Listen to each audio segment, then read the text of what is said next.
Assalomu alaykum hammaga qadrdonlar, yaxshimisizlar? Oyrat davrasida sog' salomat hammalaringiz o'qish va ishlardan yetib keldilarmi?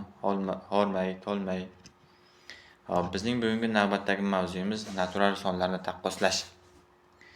Natural sonlar haqida bizning tushunchamiz mavjud, o'tganmiz.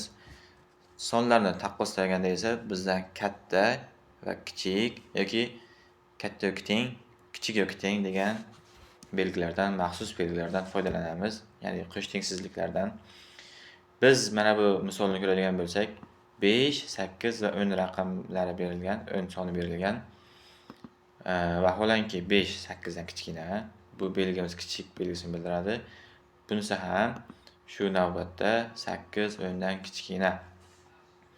Buni misollarda ko'radigan bo'lsak, 63-misolda qo'sh tengsizlik ko'rinishida ifodalang. Bizga 20 soni 10 sonidan katta, lekin 30 sonidan kichik. Birinchi misol eslab qoling. Ikkinchi misol 44 soni 55 sonidan kichik, lekin 33 sonidan katta. Mana buni sizlarga hozir yozib tushuntiraman. Bizda 10, 20 va 30 sonlari berilgandi. 10 20 dan kichik, lekin 20 ham, lekin emas, 20 ham 30 dan kichik. Bu xuddi shunday ifodalanadi kichik belgisi bilan. Hop, bizda kichik belgisi bunday, katta belgisi bunday. Misol uchun 3 4 dan kichik va 8 emas, 7 5 dan katta. Xuddi shunday ifodalanadi. Bizning ikkinchi misolimiz qanday edi?